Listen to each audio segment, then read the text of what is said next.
ನಮಸ್ಕಾರ ಪ್ರಿಯ ಬಾಂಧವರೇ, ನಾನಿವತ್ತು ಒಂದು ಸೀರಿಯಸ್ ವಿಚಾರದ ಬಗ್ಗೆ ಮಾತನಾಡಕ್ಕೆ ಹೋಗ್ತಾ ಇದ್ದೇನೆ.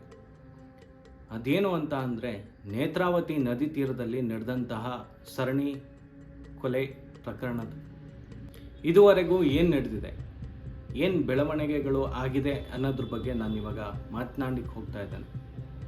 ನಾನೇನಕ್ಕೆ ಆ ಪ್ಲೇಸ್ನ ಹೆಸರು ತಗೊಳ್ತಾ ಇಲ್ಲ ಅಂತ ಅಂದರೆ, ಒಂದೇ ರೀಸನ್, ಈ ವಿಡಿಯೋ ಕೂಡ ಡಿಲೀಟ್ ಆಗ್ಬೋದು ಅಥವಾ ನನಗೆ ಕೂಡ ನೋಟಿಸ್ ಬರ್ಬೋದು. ಇರಲಿ, ತೊಂದರೆ ಇಲ್ಲ. ಬಟ್ ಆದರೆ ಹೊಸ ಯೂಟ್ಯೂಬರ್ ಆಗಿ ನಾನು ಇದ್ರ ಬಗ್ಗೆ ಮಾತಾಡಲೇಬೇಕು ಅಂತ ಹೇಳಿ ಈ ವಿಚಾರದ ಬಗ್ಗೆ ಮಾತನಾಡಲಿಕ್ಕೆ, ನಿಮ್ಮೊಂದಿಗೆ ಶೇರ್ ಮಾಡ್ಕೊಳ್ಳೋದಕ್ಕೆ ಹೋಗ್ತಾ ಇದ್ದೇನೆ. ನಾನು ಇದ್ರ ಬಗ್ಗೆ ಏನು ಊಹಾಪೋಹಗಳನ್ನ ಅಥವಾ ನನ್ನ ಮನಸ್ಸಲ್ಲಿ ಏನಿದೆ ಅದನ್ನು ನಾನು ಹೇಳೋದಕ್ಕೆ ಹೋಗ್ತಾ ಇಲ್ಲ.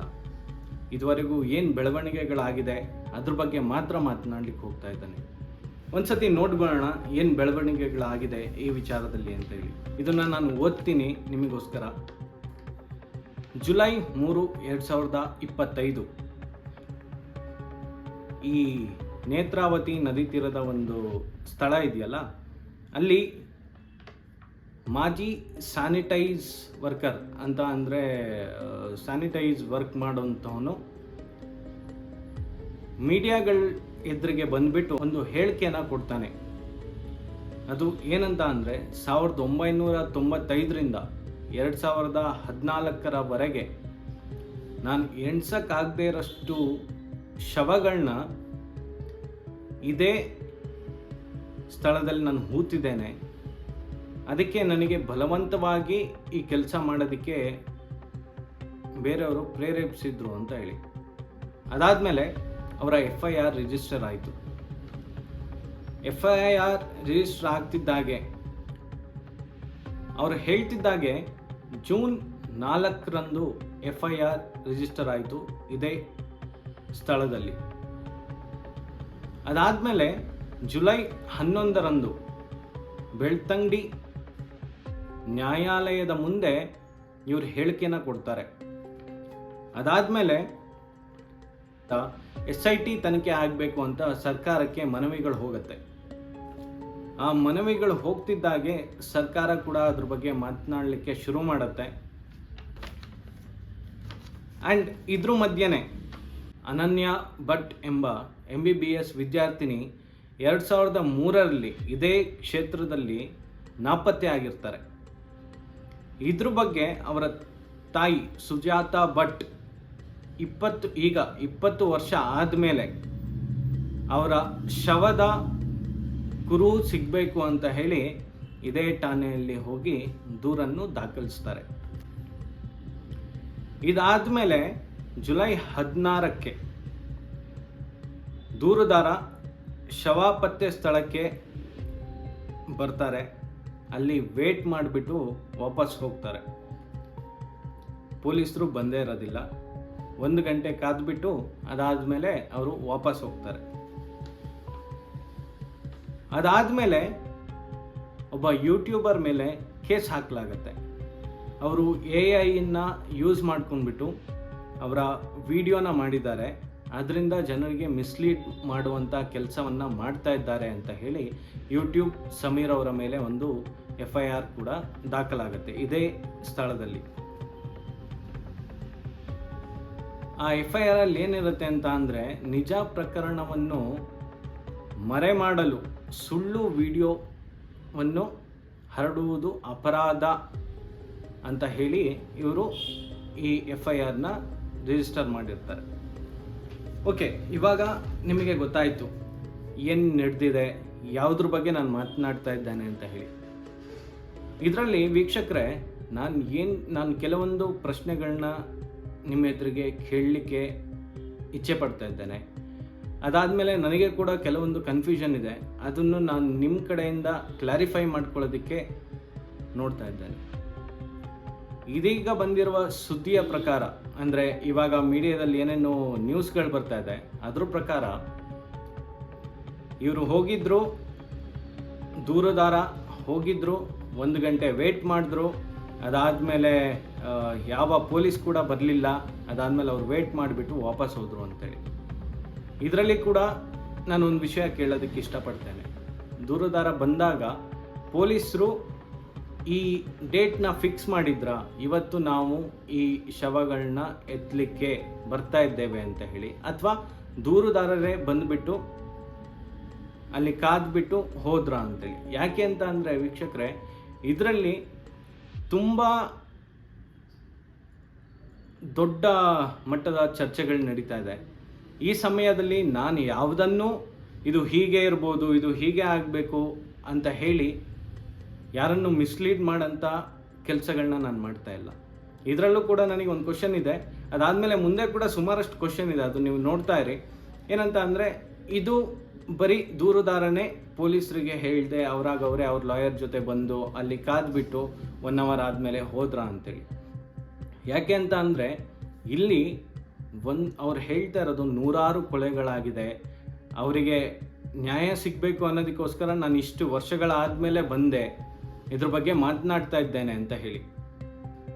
ಹೀಗೇನಾದ್ರು ಆಗಿದ್ರೆ ಅದು ಮಾಡಿದಂಥವರಿಗೆ ತುಂಬ ಕಠಿಣ ಶಿಕ್ಷೆ ಏನು ಕೊಡಲಿಕ್ಕಾಗತ್ತೋ ಅದನ್ನು ಕೊಟ್ಟು ನ್ಯಾಯಾಲಯ ಈ ಒಂದು ಸ್ಟೋರಿಗೆ ಕ್ಲೈಮ್ಯಾಕ್ಸ್ ಹಾಡಬೇಕು. ಅಕಸ್ಮಾತ್ ಇದು ಆಗಿಲ್ಲ ಅಂತ ಅಂದರೆ, ಯಾರು ದೂರನ್ನ ಕೊಡ್ತಾ ಇದ್ದಾರೆ, ಯಾರು ಇವ್ರ ಬಗ್ಗೆ ಅಲಿಗೇಷನ್ ಮಾಡ್ತಾ ಇದ್ದಾರೆ, ಇವರಿಗೆ ಕೂಡ ಅದೇ ರೀತಿ ಶಿಕ್ಷೆ ಆಗಬೇಕು. ಯಾಕೆ ಅಂತ ಅಂದರೆ, ಇದು ತುಂಬ ಜನಗಳ ಭಾವನೆಗೆ ಧಕ್ಕೆ ತರುವಂತಹ ಅಥವಾ ಭಾವನೆಗೆ ಒಂದು ಬೆಲೆ ಕೊಡಬೇಕಾದಂಥ ವಿಚಾರ ಆಗಿದೆ. ಅದಕ್ಕೋಸ್ಕರ ನಾನು ಈ ಪಾಯಿಂಟನ್ನು ಹೇಳ್ತಾ ಇದ್ದೇನೆ. ನಾನು ಯಾರ ಪರನೂ ಅಲ್ಲ, ಯಾರ ವಿರೋಧನೂ ಅಲ್ಲ. ಬಟ್ ಇದರಲ್ಲಿ ಇನ್ನೂ ಒಂದು ಯೋಚನೆ ಮಾಡಬೇಕೇನಂತ ಅಂದರೆ, ಈ ಕೇಸ್ ದಾಖಲಾಗಿ ಒಂದು ಇಷ್ಟು ದಿನ ಆದರೂ ಯಾಕೆ ಪೊಲೀಸರು ಈ ಕೇಸ್ ಬಗ್ಗೆ ಅಥವಾ ಅವರು ಹೇಳಿರೋ ಜಾಗಕ್ಕೆ ಹೋಗಿ ಕಾರ್ಯನ ಮಾಡಬೇಕು ಅಂತ ಹೇಳಿ ಯಾಕಿನ್ನ ಅಂದ್ಕೊಂಡಿಲ್ಲ? ಇದು ಕೂಡ ಒಂದು ಕ್ವಶನ್ ಮಾರ್ಕ್ ಇದರಲ್ಲಿ. ಅದಾದಮೇಲೆ ಒಂದು ಬೆಳವಣಿಗೆ ಆಗತ್ತೆ. ಏನಂತ ಅಂದರೆ, ಪೊಲೀಸರು ಕೂಡ ಒಂದು ಸ್ಟೇಟ್ಮೆಂಟ್ನ ರಿಲೀಸ್ ಮಾಡ್ತಾರೆ. ಅದರಲ್ಲಿ ಏನಂತ ಅಂದರೆ, ದೂರುದಾರ ಅವ್ರು ಎಲ್ಲಿರ್ತಾರೆ ಏನು ಅನ್ನೋದನ್ನ ನಮಗೆ ಹೇಳಲಿಲ್ಲ ಕರೆಕ್ಟಾಗಿ. ಅವರ ಇದನ್ನ ಏನು ಕನ್ಸೆಂಟ್ ಇಟ್ಕೊಂಡೇ ನಾವು ಅವರಿಗೆ ರಕ್ಷಣೆಯನ್ನು ಕೊಡ್ಬೋದು, ಇಲ್ಲ ಅಂತ ಅಂದರೆ ಅದನ್ನು ನಾವು ಕೊಡೋದಕ್ಕೆ ಆಗೋದಿಲ್ಲ ಅಂತ ಹೇಳಿ ಹೇಳ್ತಾರೆ. ಹೌದು ಸ್ವಾಮಿ, ಇವಾಗ ಒಬ್ಬ ದೂರುದಾರ ಬಂದ ನಿಮ್ಮ ಹತ್ರ, ಅವ್ರ ಲಾಯರ್ ಕೂಡ ಬಂದಿದ್ರು, ಅವ್ರಿಗೆ ನೀವು ಕ್ವಶನ್ಗಳನ್ನ ಮಾಡ್ತೀರಿ, ಅವ್ರು ನಿಮ್ಮ ಹತ್ರ ಬಂದು ಹೇಳಿಕೆ ಕೂಡ ಕೊಟ್ಟಿದ್ರು. ಈ ಹೇಳಿಕೆ ಕೊಡುವಾಗ ಆ ದೂರುದಾರ ಎಲ್ಲಿದ್ದಾನೆ ಅಂತೇಳಿ ನಿಮ್ಮ ಕೈಯಲ್ಲಿ ಕಂಡಿಟ್ಕೊಳ್ಳೋದಕ್ಕೆ ಆಗಿಲ್ವಾ ಇದುವರೆಗೂ? ಅಥವಾ ಅವನಿಗೆ ಹೋಗಿ ಒಂದು ಪ್ರೊಟೆಕ್ಷನ್ ಕೊಡಬೇಕಂತೇಳಿ ನಿಮಗೆ ಅನಿಸೇ ಅಲ್ವಾ? ಇದು ಕೂಡ ಒಂದು ಕ್ವಶನ್. ನಾನು ಯಾವುದನ್ನು ಹೀಗೆ ಆಗಿರಬೇಕು ಅಥವಾ ಹೀಗೆ ಆಗತ್ತೆ ಅಂತ ನಾನು ಹೇಳ್ತಾ ಇಲ್ಲ, ಎಲ್ಲದೂ ಕ್ವಶನ್ ಮಾರ್ಕಲ್ಲಿ ಇಟ್ಟೆ ನಾನು ಹೇಳ್ತಾ ಇದ್ದೇನೆ. ಇದಕ್ಕೆ ನಿಮಗೇನು ಅನಿಸುತ್ತೆ ಅದನ್ನು ನೀವು ಕೂಡ ಕಮೆಂಟ್ ಬಾಕ್ಸಲ್ಲಿ ಹೇಳ್ಬೋದು. ಅದಾದಮೇಲೆ ದೂರುದಾರರ ಕಡೆಯಿಂದನೂ ಕೂಡ ಒಂದು ಸ್ಟೇಟ್ಮೆಂಟ್ ಬರುತ್ತೆ. ಏನಂತ ಅಂದರೆ, ಅವರಿಗೆ ನಾವು ಇಮೇಲ್ ಮುಖಾಂತರ ಪೊಲೀಸರಿಗೆ ನಾವು ದೂರುದಾರ ಇವಾಗಿರೋ ಯಾವ ಸ್ಥಳ ಅಂತೇಳಿ ಅದನ್ನು ಕೂಡ ನಾವು ಅವರಿಗೆ ಹೇಳಿದ್ದೇವೆ ಪೊಲೀಸರಿಗೆ.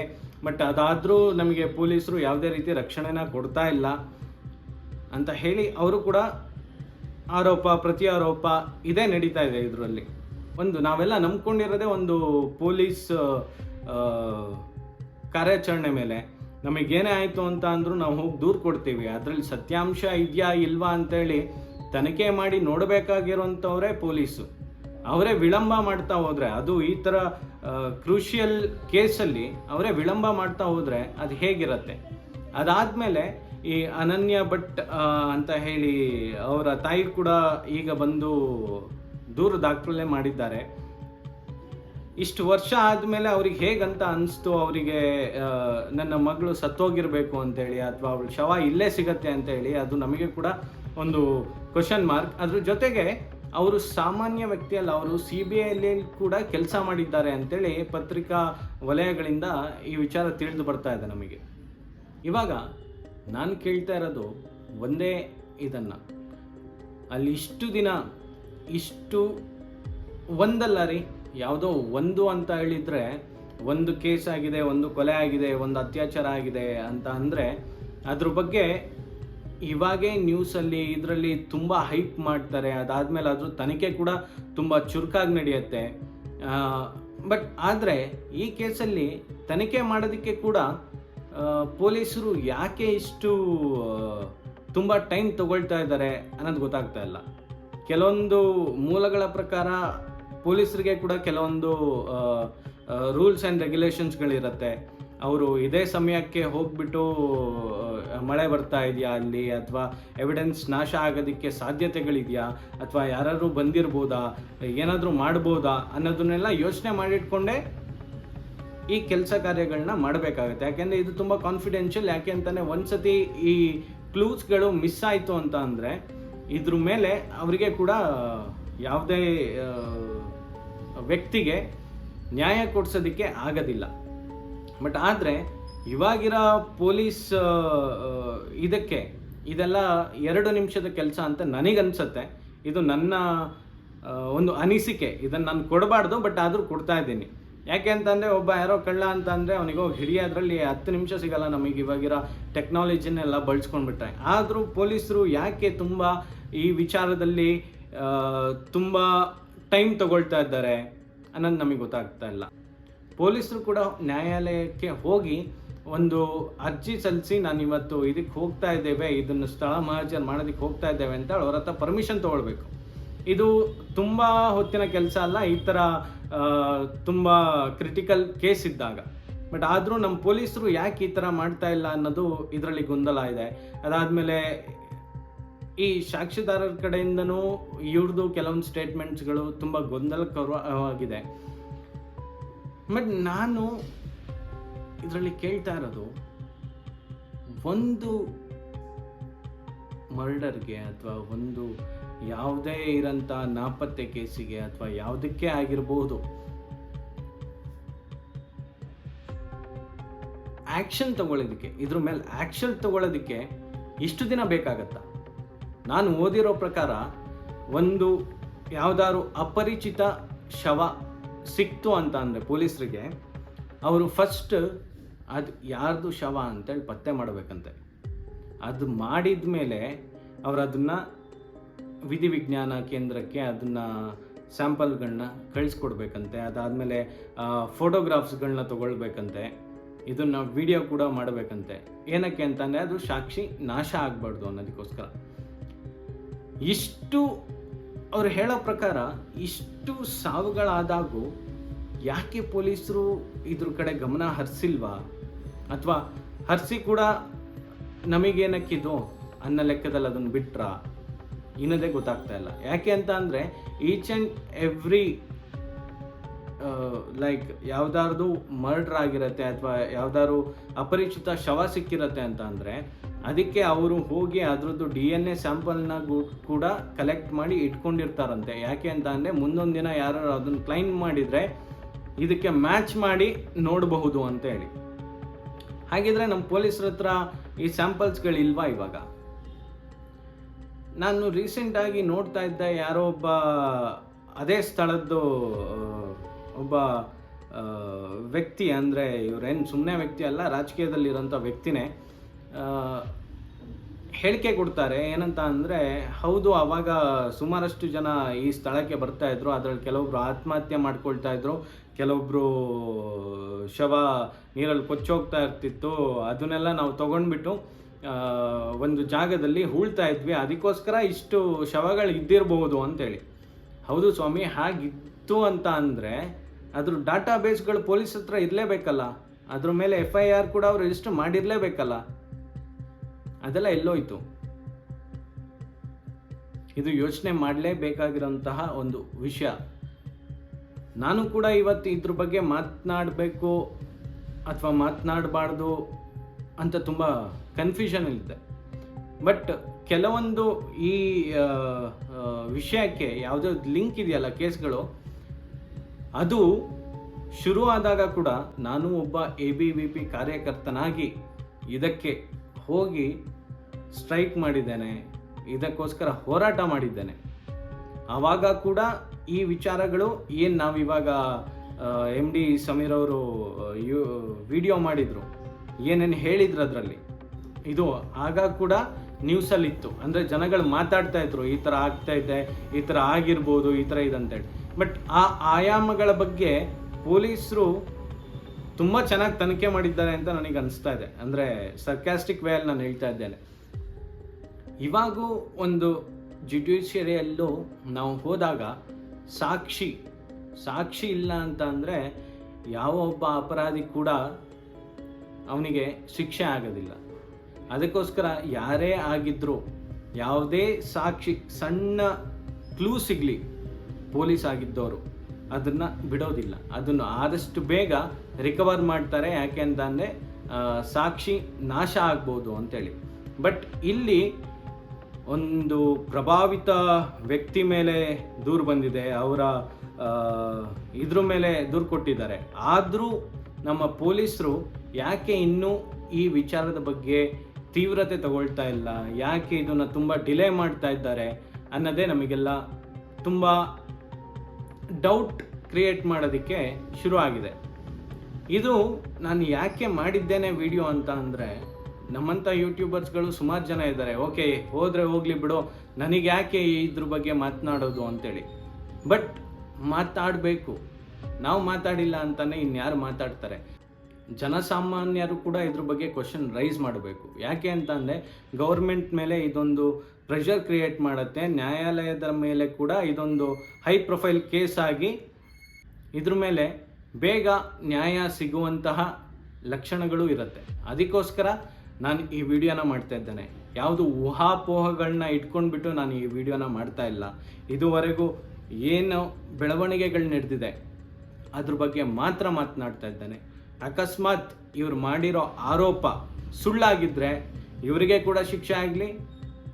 ಅಕಸ್ಮಾತ್ ಇವರು ಮಾಡಿರೋ ಆರೋಪ ನಿಜವಾಗಿತ್ತು ಅಂದರೆ ಇದು ತುಂಬ ಕ್ರೂರ ಕೃತ್ಯ, ಅವರಿಗೆ ಕೂಡ ತುಂಬ ಕಠಿಣವಾಗಿ ಶಿಕ್ಷೆ ಆಗಲಿ ಅಂತ ಹೇಳಿ ನಾನು ಇವತ್ತಿನ ಈ ಪಾಡ್ಕಾಸ್ಟ್ನ ನಾನು ಮುಗಿಸ್ತಾ ಇದ್ದೇನೆ.